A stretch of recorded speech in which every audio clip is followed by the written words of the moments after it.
A la edad de 15 años yo vivía en Tepoztlán, en una de las zonas más cercanas al bosque de Teposteco.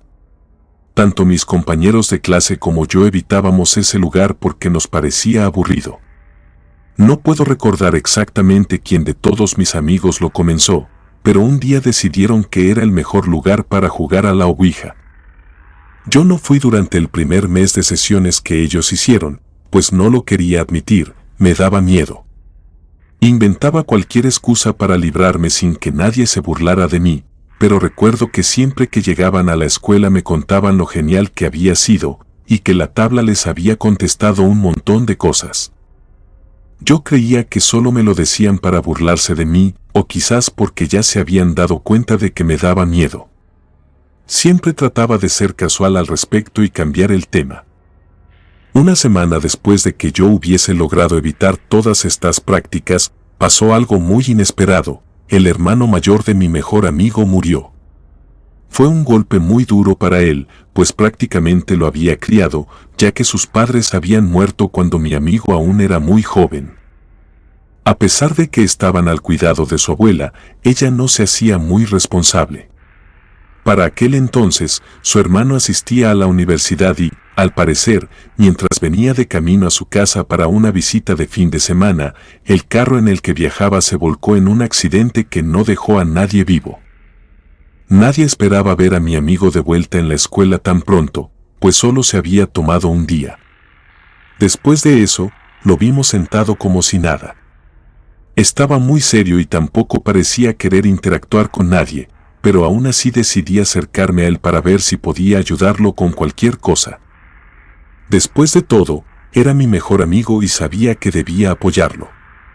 Él me dijo que no había ninguna forma en la que yo pudiera ayudar y después de pensarlo por un momento, abrió más los ojos y me dijo que quizás, como su hermano había muerto hace poco, podríamos contactarlo. Me dijo que, debido a que yo también lo conocía, tal vez sí podría hablar con él si estábamos los dos juntos. Le dije que estaba bien, pero solo porque no supe cómo decirle que no. No pensé que fuera la gran cosa en ese momento, pues yo estaba convencido de que, de ser reales aquellas sesiones que todos habían tenido, tal vez se habrían asustado al punto de haberlas abandonado. Pero si seguían haciéndolas era porque no habían visto nada aterrador. Al día siguiente, era sábado, y uno de nuestro grupo de amigos tenía un hermano que trabajaba en el bosque de Teposteco. Él nos aseguró que podríamos estar ahí incluso después del cierre, ya que él salía hasta las 8 de la noche y podíamos permanecer hasta su hora de salida. Pedí permiso a mis padres y no tuvieron ningún problema con esto, pues pensaban que solo era una pequeña reunión de amigos. Como mencioné antes, yo era muy nuevo en esto, y cuando llegamos a una zona más o menos apartada, donde no era vía turística, todos mis amigos comenzaron a preparar todo. En esta ocasión, no había una gran emoción, como me habían contado que había habido las veces anteriores. Ahora todos parecían querer guardar el mayor respeto posible hacia la memoria del hermano de nuestro amigo, y también querían que en serio saliera bien, al menos para que nuestro amigo pudiera despedirse. Encendimos las velas y comenzamos a colocar nuestros dedos sobre el puntero. Mi amigo fue quien comenzó a hacer las preguntas, diciendo una y otra vez si su hermano podría comunicarse con él. Pero después de unos 10 minutos en los que no hubo ningún tipo de respuesta, todos estábamos perdiendo los ánimos. Se me ocurrió hacer otra pregunta, si había alguien cerca que pudiera contactarnos con el espíritu del hermano de mi amigo. Sentí un fuerte escalofrío recorrer toda mi espalda cuando el puntero comenzó a moverse hacia la respuesta sí. A pesar de ese presentimiento, me rehusé a creerlo, pues creía que cualquiera de mis compañeros podría estar moviéndolo. Pero al ver las miradas de todos, me di cuenta de que todos parecían estar tan sorprendidos como yo. Incluso recuerdo que dije algo como que no era gracioso, y que quien lo estuviera haciendo debía detenerse, pero todos juraron que no eran ellos los responsables de haberla movido. Le dije a mi amigo que continuara, pero él se negó, diciéndome que tal vez yo podría pedirlo. Toda esta situación en serio me estaba incomodando, pero, convencido por la presión, terminé accediendo. Volví a hacer la misma pregunta que había hecho al inicio, pero en esta ocasión no tuve ninguna respuesta. Mis amigos me animaron a que lo hiciera de nuevo, pero en esta ocasión, en lugar de decir la misma pregunta, le pregunté quién era. Mentiría si digo que puedo recordar su nombre hasta el día de hoy, y no es porque mi memoria sea mala, sino porque fue muy largo y extraño. Por un momento incluso parecía que solo estaba señalando letras sin ningún sentido. Esto me llevó a pensar aún más que alguno de mis compañeros estaba tratando de hacerse el chistoso. Pero antes de que pudiera expresar mis sospechas, mi amigo me alentó diciendo que le preguntara ahora si podía hablar con su hermano. En ese momento se lo pregunté más por complacer a mi amigo que porque yo pensara que en serio estaba hablando con un fantasma. Pero después de que se lo pregunté, el puntero volvió a moverse, deletreando la palabra mostrar. Antes de que cualquiera de nosotros pudiera preguntarse a qué se refería con ello, una fuerte ráfaga de viento sopló. Esto fue extraño porque estábamos en primavera y el viento no era muy fuerte ese día. Pero en ese momento fue tal que la tabla se nos resbaló de las manos y salió volando, golpeando a mi mejor amigo justo en la frente y provocando que se desmayara. Había sido golpeado con aquella tabla o ouija tan fuerte que la frente le estaba sangrando. Otro de nuestros amigos se levantó y, sin perder tiempo, fue corriendo a buscar a su hermano para intentar pedir ayuda, mientras el resto de nosotros tratábamos de hacer todo lo posible para que despertara. No puedo asegurarlo, pero creo que pasaron alrededor de 15 minutos en los que estuvo inconsciente. De repente, despertó, se sentó exhalando muy hondo y después nos miró a todos muy extrañado, como si no recordara que estaba en el bosque. Todos lo rodeamos y le hicimos preguntas sobre si estaba bien, pero él estaba muy desorientado. Un par de minutos después, mi amigo volvió con su hermano y también con un equipo de paramédicos. Se lo llevaron al hospital y nosotros fuimos obligados a regresar a casa. Después de eso, tuvimos que esperar todo el fin de semana hasta el lunes para volver a ver a nuestro amigo. Se veía muy bien. Me refiero a su estado de ánimo, porque el golpe había sido tan fuerte que su herida había necesitado un par de puntos para cerrarse. Pero él parecía que no había perdido a nadie de su familia recientemente. Todos nosotros estábamos un poco avergonzados y nos acercamos a él para preguntarle cómo estaba. Él respondió que estaba muy bien. Después, me miró para agradecerme directamente, diciendo que, si no hubiese sido por mí, su hermano no hubiera vuelto.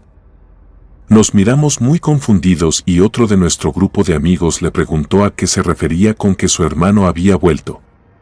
Él respondió que el espíritu que yo había invocado había traído el alma de su hermano, que ahora lo acompañaba a todos lados, le hablaba y le daba consejos. Mis compañeros le creyeron al instante, pero toda esa situación para mí era muy rara. Solo me fui a sentar y no hablé con él de ese tema el resto del día, creyendo que quizás por el golpe había imaginado cosas, pero que se le pasaría muy pronto.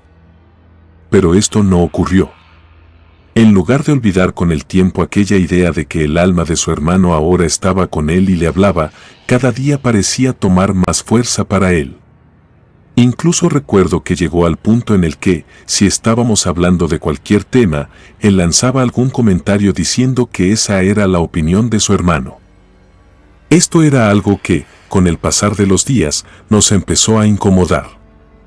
Además, la actitud de nuestro amigo comenzó a cambiar mucho, se veía más nervioso y parecía que le agarraba odio a cualquier persona sin motivo aparente, siendo que antes de todo esto nunca había sido de carácter agresivo. Ahora parecía que todo el tiempo estaba en alerta. Por si fuera poco, también comenzó a hablar solo. Primero eran solo susurros, pero después lo hacía en voz alta. Nadie creía la historia de que con quien hablaba era el fantasma de su hermano. La situación llegó a tal punto que mi amigo tuvo que dejar la escuela. Ya no era saludable que siguiera ahí, no solo por él, sino por todos los demás. Nos ponía muy nerviosos.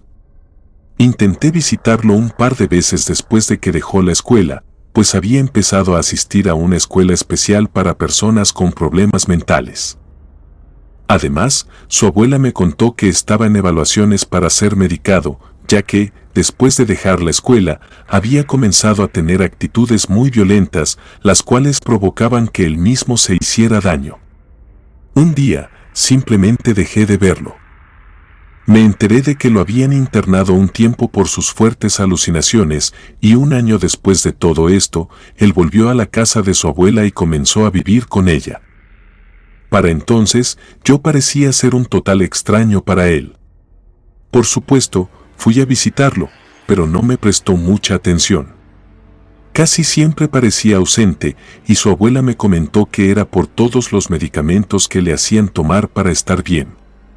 Pero, si soy completamente honesto, no pude ver ninguna mejora. Claro, se veía más dócil y desconectado, pero aún seguía susurrando cosas, y esta vez parecía hacerlo todo el tiempo, en lugar de prestar atención a su entorno. Con el tiempo, y aunque me dolió mucho, dejé de prestarle atención y seguí con mi vida. A pesar de que durante mucho tiempo me sentí muy culpable, no sabía exactamente por qué, pero creía que todo había sido mi culpa, y que, si tal vez yo le hubiera dicho que no quería acompañarlo ese día, entonces quizás lo habría olvidado y no se habría lastimado la cabeza. Pasaron muchos años en los que me volví un adulto, y aunque sabía que vivía con su abuela en aquella casa, prácticamente no iba a visitarlo. Los dos ya éramos como desconocidos para entonces. Me casé y tuve una hija. Cuando mi pequeña tenía 5 años y medio, recibí una llamada de un número desconocido. Al principio, dudé si debía responder o no, pues por aquel entonces había muchas llamadas de extorsión y prefería evitarlas. Pero, cuanto más veía el número, más me entraba una sensación de que debía responder. Así lo hice, y en cuanto contesté, no reconocí la voz de la persona que estaba al otro lado. Pregunté un par de veces quién era, pues me llamaba por mi nombre y difícilmente sería un extorsionador. Al principio, la otra persona parecía no escucharme, solo repetía que por favor fuera a su casa. Después de un rato, en el que trataba de averiguar quién era, finalmente me respondió y me dijo que se trataba de mi amigo. Esto me tomó por sorpresa, y de nuevo me pidió si podía ir a su casa porque le encantaría hablar conmigo. Al principio lo dudé, pero por los viejos tiempos supuse que era mi obligación hacerlo. Le avisé a mi esposa dónde iría, y luego salí rumbo a su casa. No vivíamos tan lejos, más o menos a unos 15 minutos caminando. En cuanto entré, lo primero que vi, además de él, fue a su abuela. Estaba sentada en una silla de la cocina, mirando fijamente hacia la puerta de su habitación. Su casa era pequeña, y, cuando entré, incluso me dio un poco de nostalgia, pues en mi juventud había ido muchas veces. Lo que también me sorprendió fue que mi amigo parecía estar bien, no se veía adormilado ni fuera de este mundo, parecía un adulto normal. Amablemente saludé a su abuela y fui con mi amigo para preguntarle qué quería decirme. Me miró y me dijo que yo no había cambiado desde la preparatoria. No supe exactamente cómo responder a eso, y sintiéndome un poco incómodo por su afirmación, le dije que no tenía mucho tiempo, ya que debía volver a casa para cuidar de mi hija, y le pregunté si necesitaba algo. Pero él, casi como si no me hubiese escuchado, dijo que le hubiese gustado mucho no haber intentado hacer que su hermano volviera aquel día. Concordé con él, pero nuevamente parecía que no me estaba escuchando. También me comentó que recientemente se había dado cuenta de que lo que lo seguía no era su hermano. Yo pensé que era un paso importante para él, dado a toda la terapia que había recibido a lo largo de los años. Creía que aceptar que todo estaba en su imaginación era un avance significativo, o al menos eso pensaba. Pero después de eso, él me miró fijamente, casi como si esperara que le dijera algo más. No pude hacerlo, solo me quedé callado. Incluso recuerdo que miré en dirección a su abuela, para ver si ella podría controlar la situación en caso de que él se pusiera violento. Pero me encontré con la misma escena que había visto al llegar, ella solo miraba fijamente en dirección a la puerta de su habitación. Es más, en ese momento, casi podría jurar que no estaba parpadeando. Intenté cambiar de tema y le pregunté si su abuela estaba bien. Esperaba que me dijera que sí, pero lo que me dijo me inquietó mucho, no lo creo. No aguanté y traté de preguntarle más al respecto, pero no obtuve respuesta de su parte. Me acerqué a la señora para preguntarle directamente si estaba bien. Sabía que ese no era un comportamiento normal en ella, ya que generalmente era más comunicativa, pero desde que llegué no había dicho ni una sola palabra. Le hablé, preguntándole si estaba bien, pero no respondió. Me acerqué un poco más, pero ella no parecía moverse ni un poco, solo seguía mirando en dirección a la puerta de su habitación. Cuando estuve a su lado, sentí algo muy raro, ella estaba muy fría. Decidí ignorarlo y puse mi mano sobre su hombro para llamar su atención, pero en cuanto lo hice, mi mano se hundió. Ella se veía normal, como cualquier persona de carne y hueso, pero en cuanto intenté tocarla, la atravesé como si estuviera hecha de aire. Después de eso, no recuerdo nada más. Todo indica que me desmayé por la impresión, aunque no descarto que fue por algo más allá de lo normal. Desperté en el hospital esa misma noche. Mi familia estaba muy preocupada, y pronto me di cuenta del por qué mi amigo había sido acusado de algo terrible. Todo apuntaba a que había matado a su abuela y luego había decidido terminar con su vida. Lo atribuían a un brote psicótico propio de la enfermedad que padecía, pero no sabían exactamente cómo había terminado con la vida de su abuela y la suya propia. No había ninguna marca de violencia y estaban investigando si había sido algún tipo de intoxicación, aunque los cuerpos no mostraban señales de ello. Todos creían que, al haber sido su mejor amigo en la escuela, también había intentado acabar con mi vida. Me hicieron muchas preguntas para intentar saber más sobre el caso y resolverlo de una vez por todas, pero fingí no recordar nada porque no quería parecer loco a los ojos de los demás. Bajo presión, dije que había bebido un vaso de agua que él me había ofrecido, aunque no era cierto. Para todos fue una respuesta satisfactoria y supusieron que el causante de la muerte había sido introducido en las bebidas. Me hicieron exámenes para ver si tenía alguna sustancia en mi organismo, pero estaba limpio. Tampoco había signos de asfixia ni ninguna otra cosa que no se pudiera notar a simple vista, tanto en mi caso como en los cuerpos de ellos.